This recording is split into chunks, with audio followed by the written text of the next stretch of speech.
We're back, SFA News Live. So don't forget, you can see us on Facebook Live, you can watch us on YouTube, and also on the monitors throughout all of the Javits Center. So this is going to be our last segment for today, but with me, I've got the most important guy in the room, Phil Kafarakis, who I don't think so. Who runs the show, who runs the Specialty Food Association, who's done a phenomenal job in just, it's 2 years, two and a half years? Yeah, it's been fantastic. It's been 2 years. It's been great. The people with the red jackets running around here, those are the people that did all the heavy lifting. The board has given us such great latitude and invested in the show. You probably had a full day of talking to some good people. Great people, and everybody is saying that this show is among the best shows ever. And what they love is not only from the products, they're seeing more young entrepreneurs here than ever before, more innovation than ever before, obviously more plant-based. So the buyers that I've been talking to, they're giving me a thumbs up. Earlier today, I ran into some of the buyers from Hy-Vee. And, if you remember, Hy-Vee used to send one person here. Now they've got an army of people here. Yeah, what's amazing is all the pre-work to get the qualification process down as we bring qualified buyers in. It's been a heavy lift. We had some issues last year with people as we moved to a business-to-business environment. That's very important to us here. It's about building businesses, doing business commerce. In talking to our buyer community and our retail council, they said to us, Phil, we want a better experience, want more time. We want to see innovation. It's about the product. It's about having an opportunity to talk to people about it. Can you clear the aisles of all these other people? So we love the enthusiasts. They're great consumers. We want to see them in the stores, and we want the buyers in the aisles. So the young entrepreneurs are here. We had a phenomenal opening session with Gary Hirschberg, who talked about the Entrepreneurship Institute. The Incubator Village, I just came down from there. It's so crowded, we had security to help with the escalators, which is a new attraction, which features a lot of this new innovation in our business. The other thing that's really important to us is to keep products front and center. So as you've seen, we've tried to move the innovation and the what's new, what's hot, the products up into the Crystal Palace, and we've encouraged the exhibitors to make sure there's plenty of food to taste and talk about. So we're thrilled. We're just actually, we're still registering people that are coming in on site. And also, the partnerships that SFA and you have led, Seeds and Chips being here from Milan, and these other partnerships that you've really nurtured for all of us to be able to have a conversation, a dialogue with people from all over the globe about what we need to do in the food world, what are innovations, what SFA can do to nurture this.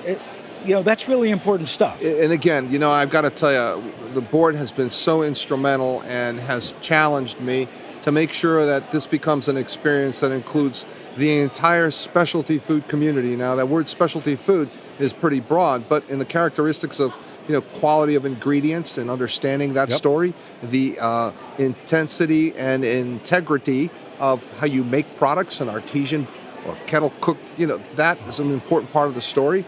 You walk around here and see the packaging, the diversity of packaging. It's incredible, Fabulous. And we've opened the doors for all of that, not just retail, food service packaging, convenience store packaging, and then the special touch in this community is values, the ability to do good.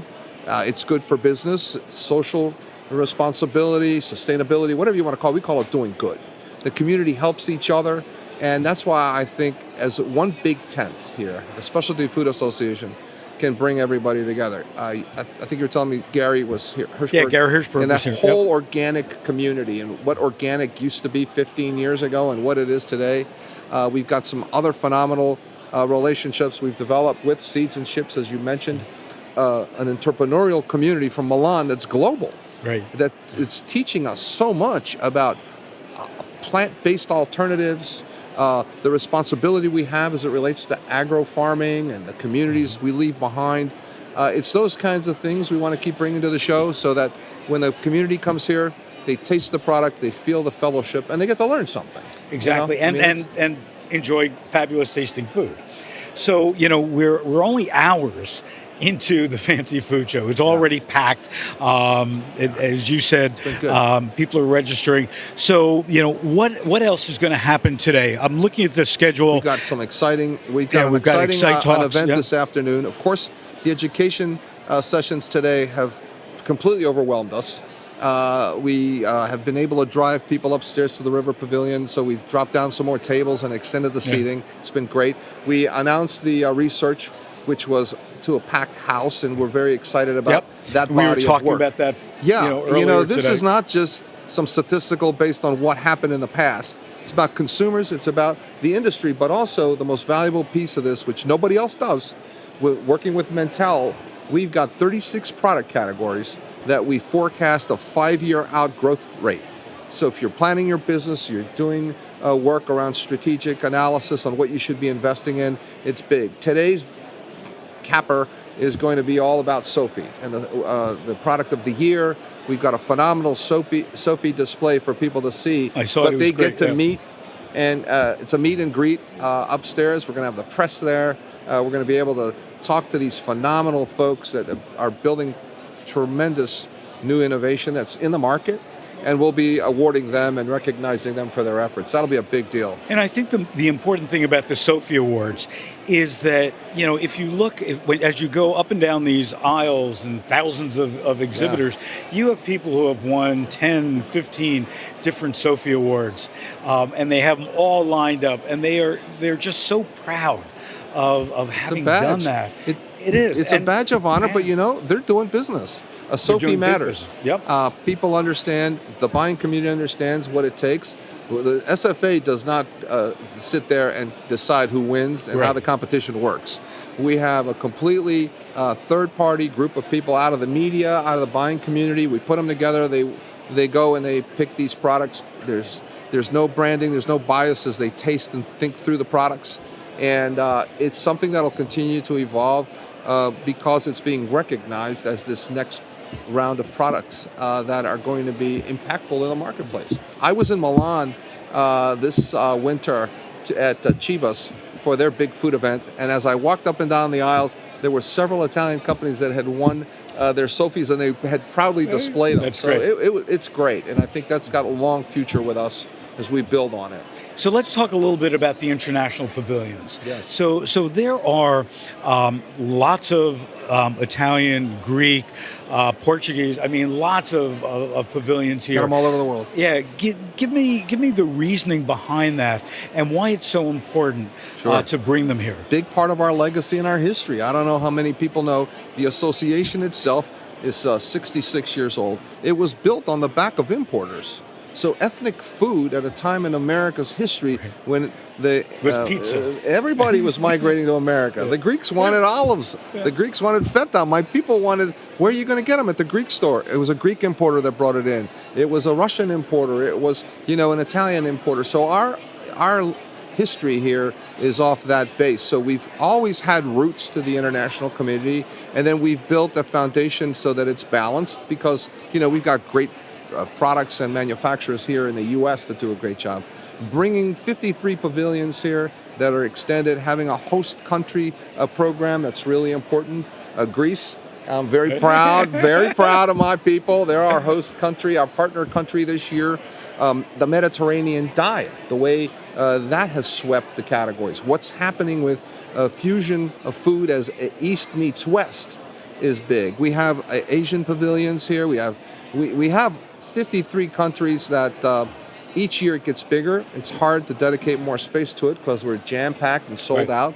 But as Javits grows, as Mosconi's grows and expands, we'll keep the balance. It's important to see the global trends. We have a great partnership with Cial with their global trends and the products they're showcasing. You'll see our Sophie Awards in Paris at Cial as part of the Global Innovation Hub. So we're very proud of the relationships, and we'll continue to extend them. They want to be here, and they help us, frankly, fund some of the things that are going on.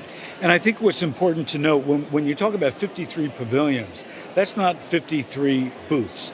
Right. Each pavilion probably has 50 or 60 exhibitors there and different products there and so on. Italy this year has brought a record 307 companies. Wow. Okay. The Greeks extended. They're close to 80 some companies because of their partner country status.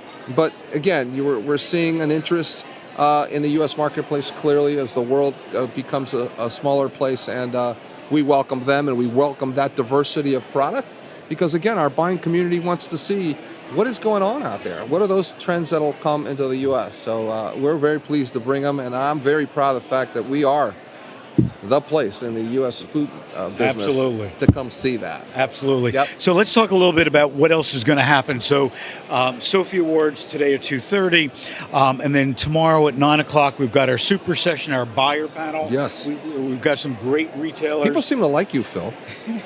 You seem to be able to get these people in here. This little grocery guy, No, it's been great. The buyer panel. The relationship, this whole platform with SFA News Live, we want to extend that. The buyer panel is always critical. You've got some great folks with diversity around the channel. We do. And that's what we want to keep bringing in. So that'll be a very big part of what happens tomorrow. So we have that, and then at 11 o'clock, making buying decisions, gut versus data, critical. Site talks. 12:15 to 1:15, disrupting the food system from farm to fork. That's in partnership with Seeds and Chips. Yeah, they have a great program lined up. And then at 5:30 tomorrow is the SFA annual membership meeting. We're also going to give out the Lifetime Achievement Awards and the Hall of Fame ceremony.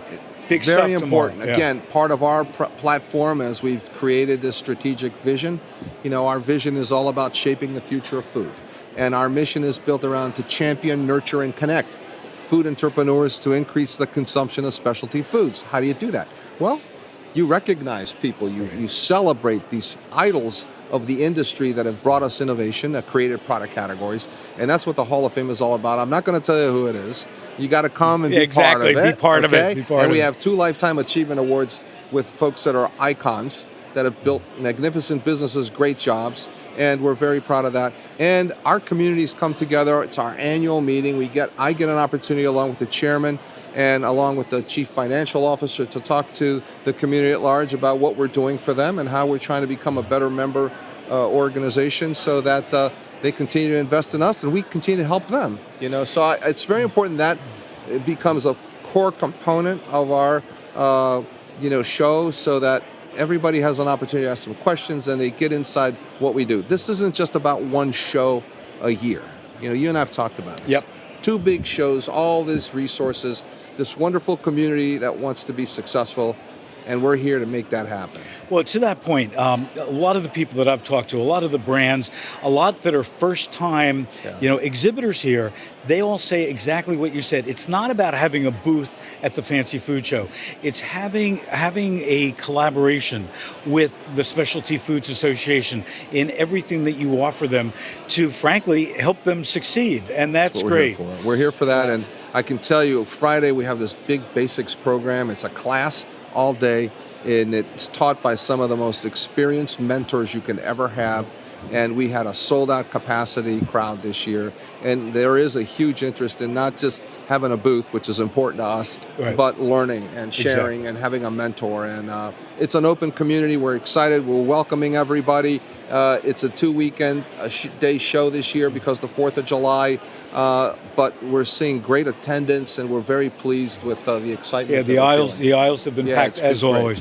So congratulations. Thank you. We'll get back at the end and make sure that we lock this thing up. We are. Thank you. So don't forget. First of all these interviews up on the Specialty Foods Association website. You can see them on YouTube. We've been broadcasting on Facebook Live. We've been broadcasting throughout the Javits Center. We'll be back tomorrow morning at 10 o'clock. Join us for the retailer panel. This is a panel that's not to be missed. It happens before the show opens, so you have no excuse not to be there and really to hear from the shakers, the buyers, the people who are looking at your products very carefully to determine whether or not to put it on their shelves. You're going to hear what they're looking for at the 2018 Summer Fancy Food Show. We'll see you later.